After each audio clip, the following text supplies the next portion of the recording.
भी काट सकता है। अभी तक जिस भी संत व महापुरुष से मिले, उन्होंने यही बताया कि पाप कर्म फल भोगने से ही समाप्त होगा। वो प्रभु कौन है जो पाप कर्म को काट देता है, वो काल के बंधन से छुड़वा देता है? उसका क्या नाम है, पूजा की विधि क्या है? कृपया अवश्य सुनिए जगत गुरु तत्वदर्शी संत रामपाल जी महाराज के अमृत वचन। इन वेदों के पढ़ने वालों को तत्व ज्ञान नहीं था, जिस कारण से इन्होंने यजुर्वेद अध्याय नंबर 40 के मंत्र नंबर 8 में एक अकायम शब्द देख लिया, बस फाइनल कर दिया। परमात्मा बिना काया का है। बड़े आदमियों, क्या उस मंत्र में एक अकायम शब्द है? और भी तो बहुत सारा वर्णन है। बंदी छोड़ भक्ति मुक्ति आश्रम बरवाला, जिला हिसार, हरियाणा के संचालक संत रामपाल दास की समस्या यह है कि वे शास्त्रीय परंपरा के व्यक्ति नहीं रहे। इसी कारण उनको शास्त्रीय नियमों की जानकारी नहीं है। उन्होंने विधिवत गुरु चरणों में बैठकर शास्त्रों का अध्ययन भी नहीं किया। वेद वेदांग आदि शास्त्रों का अध्ययन न करने के कारण वे वेद वेदांगों के मर्म को, वास्तविक रहस्य को नहीं समझ पा रहे हैं। वे विशुद्ध रूप से हिंदी भाषा का ज्ञान भी नहीं रखते, उसका शुद्ध उच्चारण वे नहीं कर सकते, और संस्कृत तो उनके लिए बहुत ही कठिन है। उसके नियमों की जानकारी, वेद के अर्थों को करने के नियमों की जानकारी उनको नहीं मिल पाई है। यही कारण है कि वे महर्षि दयानंद के ऊपर आक्षेप लगा रहे हैं अपनी अज्ञानता के कारण। महर्षि दयानंद ने वेद वेदांग शास्त्रों को अनेक वर्षों तक गुरु चरणों में बैठकर पढ़ा है, और आश्चर्य की बात यह है कि जो वेदार्थों को न जानने वाला, संस्कृत और हिंदी भाषा के व्याकरण को न जानने वाला व्यक्ति आज उनके अर्थों में दोष निकाल रहा है, वह वस्तुतः स्वामी दयानंद के दोष नहीं है, अपितु संत रामपाल दास की अज्ञानता के दोष हैं अथवा उनके अध्ययन के अभाव के दोष हैं। तो महर्षि दयानंद का अर्थ बिल्कुल सही है। संत रामपाल दास का जो अर्थ है वो वैदिक नियमों और संस्कृत ग्रामर के विरुद्ध है। कि स्वामी दयानंद ने जो कुछ कहा, जो कुछ लिखा, जो उनके साहित्य में हम देखते और पढ़ते हैं, उसमें एक विशेषता है, वो तर्क और प्रमाण को हमेशा साथ रखते हैं। स्वामी दयानंद ने कोई भी बात कही तो वो तार्किक दृष्टि से पूरी उतरती है, और प्रमाण की दृष्टि से वेद, शास्त्र, उपनिषद और दर्शन ग्रंथों का उसमें आधार है। स्वामी दयानंद की कोई भी चर्चा, कोई भी बात तर्क और प्रमाण पर खड़ी उतरती है। स्वामी दयानंद ने उपनिषदों के अतिरिक्त, दर्शन ग्रंथों के अतिरिक्त वेद को प्रथम प्रमाण के रूप में प्रस्तुत किया है। यजुर्वेद का ही एक मंत्र मैं आपके सामने रखूंगा, सपर्यगा शुक्रमकायम। अकायम, यहां परमात्मा को वेद में अकायम कहा, उसके शरीर नहीं है, काय नहीं है। स्वामी दयानंद इस बात को मानते हैं, परमात्मा निराकार है, उन्हें इस बात को कहने में कोई हिचक नहीं। वो फंस गए ऐसा नहीं है, क्योंकि ये जाहिरा तौर पर बात है कि आर्य समाज, स्वामी दयानंद और वेद परमात्मा को निराकार मानते हैं। इन वेदों के पढ़ने वालों को तत्व ज्ञान नहीं था, जिस कारण से इन्होंने यजुर्वेद अध्याय नंबर 40 के मंत्र नंबर 8 में एक अकायम शब्द देख लिया, बस फाइनल कर दिया। परमात्मा बिना काया का है। बड़े आदमियों, क्या उस मंत्र में एक अकायम शब्द है? और भी तो बहुत सारा वर्णन है, उसको भी समझना चाहिए था। देखो, उसको पढ़ते हैं। ये देखिएगा यजुर्वेद, ये है यजुर्वेद, प्रकाशक है सार्वदेशिक आर्य प्रतिनिधि सभा 2/5 महर्षि सिद्धांत भवन रामलीला मैदान नई दिल्ली से। अनुवादक हैं आर्य भाषा भाष्य महर्षि सिद्धांत सरस्वती। मुद्रक prints offset printers 1510 Pataudi house Daryaganj नई दिल्ली। ये 40वां इसका अंतिम अध्याय है। ये है 44वां अध्याय यानी 40वां अध्याय यजुर्वेद का, और ये मंत्र नंबर 8 है। 8 इसमें क्या लिखा है? सपरि आगात शुक्रम अकायम अवर्णम असनाविरम शुद्धम अपाप विद्दम कबीर मनीषी, ये ऊपर रह लगा है, कबीर मनीषी परिभू स्वयंभू यथा तथत्थ अर्थान व्यवधाता शाश्वती भय समाभय। इस मंत्र में लिखा है कि सपरि आगात यानी वो सबसे प्रथम प्रगट परमात्मा है, सबसे प्रथम देहधारी है, लेकिन उसकी जो काया है वह शुक्रम अकायम। शुक्रम माने माता पिता के संयोग से वीर्य से बनी काया नहीं है, वो काया नहीं है। शुक्रम अकायम, न शुक्रम लिखने की क्या आवश्यकता थी, केवल अकायम शब्द पर्याप्त था। फिर उसमें बताया है कि वो असनाविरम, फिर सनाविरम भी, असनाविरम क्यों लिखा? उसके शरीर में नाड़ी तंत्र नहीं है। फिर आगे बताया कि वो परिभू और स्वयंभू, इससे सिद्ध है परमात्मा का शरीर है। जैसे आदरणीय धर्मदास साहिब जी को परमात्मा मिले थे, जैसा कि उसका विधान है, इन वेदों में प्रमाण है, बहुत बार दिखाया आपको कि वो परमात्मा सतलोक से अपने निज स्थान से, उस तेजो में स्थान से चलकर आता अमरलोक से, और यहाँ दृढ़ भक्तों को, अच्छी आत्माओं को मिलते हैं, उनको ज्ञान सुनाते हैं, कवियों की तरह आचरण करते हैं। उसी तरह आदरणीय धर्मदास साहिब बांधवगढ़ वाले को मिले थे, जब परमात्मा ने कहा था कि मैं हूं वो सर्वशक्तिमान, सबका उत्पादक, सर्वश्रेष्ठी रचनहार, मैं हूं वो परमात्मा। तो धर्मदास जी ने कहा था कि आप तो हमारे जैसे ही नजर आते हो, आपका शरीर है, आप बोल रहे हो। तो परमात्मा ने कहा मैं विधेयी हूं। विधेयी माने तुम्हारे जैसी काया नहीं है आडमास की। तो परमात्मा ने कहा था देख, नरक परख कर देख धर्मदास, ये मेरा शरीर तुम्हारे जैसा नहीं हाड़ चाम का, और इसमें स्नायु सिस्टम नहीं है। तब धर्मदास जी ने देखा था रूई जैसा शरीर था मालिक का। तो यहां उसी का वर्णन है कि शुक्रम कायम, ना शुक्रम लिखने की क्या आवश्यकता थी इसमें। वो माता पिता के संयोग से पदार्थ से बना वो काया नहीं है उसकी, असनाविरम है, काया तो है, वो स्वयंभू है, प्रिभू है। देखना हम ये पढ़ रहे हैं 44वां अध्याय का, 40वें अध्याय का यजुर्वेद का मंत्र नंबर 8, इसकी संस्कृत देखें। सप्रियागात शुक्रम अकायम, इन्होंने इसका संधि छेद किया है। शुक्रम इसका अनर्थ कर रखा है इन्होंने।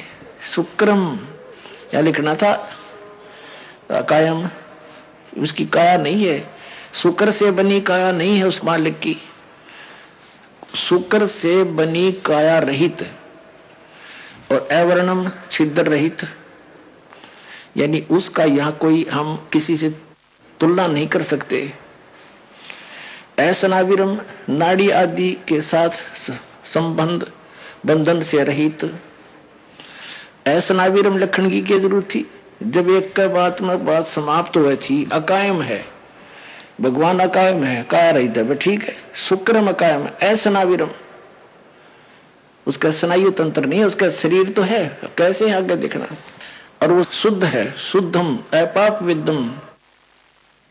और कबीर मनीषी, ये रह है ऊपर, कबीर मनीषी, वो कबीर देव है। अब यहां इन्होंने क्या कर रखा है, इसको सीधा ही कर दिया, इन्होंने कवि का अर्थ कर दिया। ये देखो सर्वज्ञ,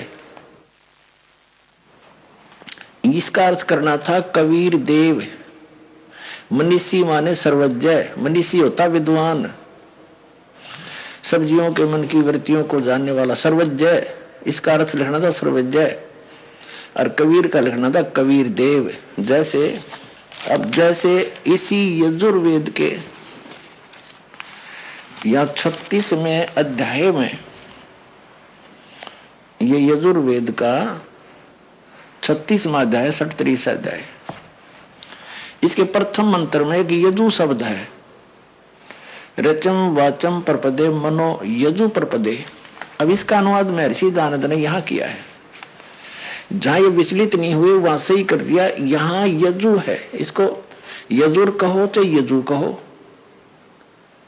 इसका यजुर्वेद कर दिया, बिल्कुल ठीक, यही लिखना चाहिए था इसका। अगर इसका अर्थ कर देते अन्य तो इस यजुर्वेद की महिमा समाप्त हो जाती, इसको पहचान नहीं सकते। ठीक इसी प्रकार जहां पर कबीर कबीर शब्द है ऐसे लिखा हुआ, उसको कबीर देव लिखना चाहिए इन्होंने। हम वह को बै बोलते हैं, हम कवि को कवि बोलते हैं, कबीर। देव माने परमात्मा दिखाते हैं आपको इन्हीं के अनुवादों में। देखिएगा ये अथर्ववेद है, ये कहां से छपा है ये देखिएगा। प्रकाशक है पंडिता राकेशा रानी, प्रधान कार्यालय वेद मंदिर महात्मा वेद भिक्षु सेवा आश्रम, लेखराम नगर, इब्राहिमपुर, मुकमेलपुर, दिल्ली। ठीक है, इसका चतुर्थ कांड देखेंगे। ये चतुर्थ कांड अनुवाक नंबर 1 और मंत्र नंबर 7 में इन्होंने सभी फैसला कर रखा है। इसमें क्या लिखा है कि संस्कृत में ये अथर्वणम पित्रम देवबंधु बृहस्पतिम नमसा अवगच्छात त्वम विश्वेशाम जनीता यथा स कबीर देव न दबायत सवधावान। इसमें इन्होंने देखो, इन्होंने कबीर का अर्थ कर दिया मेधावी, और सवधावान माने कर दिया अनुवाद स्वयं धारण सामर्थ्य वाला। देव माने परमेश्वर, न माने कभी नहीं, दबायत माने ठगता। इसका देव माने परमेश्वर, ये कबीर देव, कबीर परमेश्वर लिख देते, कबीर देव लिख दिए। देखो हम इनकी व्याकरण को भी डिस्टर्ब करना नहीं चाहते, ये व्याकरण के ठेकेदार बन रहे हैं। इसको लिख दें कबीर देव सीधा, बस। देव माने परमेश्वर, ये खुद अनुवादित कर रहे हैं, और कबीर माने कबीर। हम कबीर देव कहने लगे, कबीर परमेश्वर। वेद में जहां कबीर लिखा है, जैसे यजुर लिखा है, यजुहु यजुर, कवि ही कबीर, तो वो कबीर देव लिख दे जहां परमात्मा की महिमा चल रही हो। और जहां किसी काव्यकार का वर्णन है वहां कवि का अर्थ अपने आप ही बदल जाता है।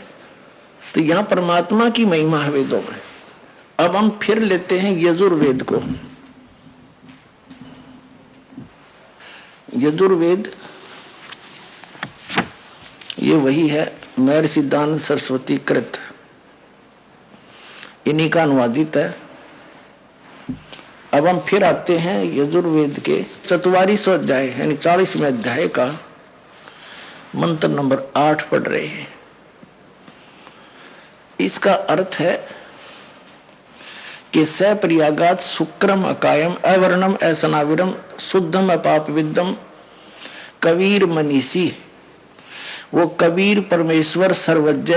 इसका कबीर का अर्थ कबीर परमेश्वर लिखेंगे सर्वज्ञ परिभू स्वयंभू यथा तथत्य, अर्थान यानी वास्तविक अर्थों में, असली मायनों में व्यवधाता, भिन्न भिन्न प्रकार के सबका रचना करने वाला, शाश्वती भय समाभय, वो एक सत्य वाणी लेकर प्रकट होता है। इनका अनुवाद पढ़ेंगे, देखिए ओडंगा महर्षि दयानंद का। हे मनुष्यो, जो ब्रह्म सुक्रम का अर्थ कर दिया शीघ्रकारी, सर्वशक्तिमान, अकायम, यहां लिखना था सुक्रम अकायम, वो परमात्मा कबीर मनीषी उसका शरीर है, लेकिन वो शुक्र से बनी हुई काया नहीं है। अवर्णम, उसका यहां कोई वर्णन नहीं है उसके तुल्य, उसमें कोई छेद नहीं है, यानी कोई मीन मेख नहीं है। असनाविरम, बिना नाड़ी का, ये समझ लो, नाड़ी बंधन से रहित है। शुद्ध, पवित्र तो है ही वो। अपाप विद्यम, अपाप विद्यम, जो पाप रहित है, ठीक। पाप में प्रीति करने वाला कभी न होता। प्री अगात, अब देखो इस अगात का अर्थ इन्होंने 7 के 42 में के कर रखा है। ये देखो, ये यजुर्वेद का 7वां अध्याय का और ये 42वां मंत्र है। इसमें भी अगात शब्द है। अगात अच्छे प्रकार प्राप्त होता है। अगात माने से परि अगात का अर्थ यहां बनना चाहिए था, यहां इन्होंने लिख दिया। अब ये 40वें के 8वें मंत्र में इन्होंने के लिख दिया। अगात माने जो सब और से व्याप्त है। से परि अगात माने सबसे पहले प्रगट, सबसे पहले प्राप्त, जो सबसे पहला से शरीर है। आगे देखो, इसी में कबीर का लिख दिया सर्वज्ञ, हरमनीसी, सब जीवों के मनों की वृत्तियों को जानने वाला। फिर सर्वज्ञ और इसमें मनीषी में क्या फर्क रह गया? जब सब जीवों की मन की वृत्ति जाने सर्वज्ञ हुआ वो। ये सर्वज्ञ लिखना था, यहां लिखना था वो कबीर देव, कबीर साहब, कबीर भगवान। अब देखो परिभू, यहां कर दिया गड़बड़। दुष्ट पापियों का तिरस्कार करने वाला स्वयंभू, अनादि स्वरूप, जिससे संयोग से उत्पत्ति, वियोग से विनाश, माता पिता गर्भवास, जन्म वृद्धि और मरण नहीं होते हुआ परमात्मा। बता कोई बात हुई? जब जन्म मरण का क्या अर्थ रहेगा? जब वो है ही नहीं, निराकार है, उसका स्वयंभू का अर्थ क्या है? ये नोडंगाड़ आ गया, वेदों को ना समझ के अनरस कर डाले इस आदमी ने। तो मैं ऋषि को आ गया दयानंद। अब देखो, इसी ने इसी यजुर्वेद के दूसरे अध्याय के 26वें मंत्र में ये देखिएगा, यजुर्वेद अध्याय नंबर 2, द्वितीय अध्याय, ये 26 नंबर मंत्र है। 26 नंबर मंत्र में स्वयंभू रसी, स्वयंभू यहां अनुवाद किया है। हे जगदीश्वर, आप विद्वान, अत्यंत प्रशंसनीय और श्रेष्ठ कार्य का प्रशंसनीय और प्रकाशमान व स्वयंभू अपने आप होने वाले हैं।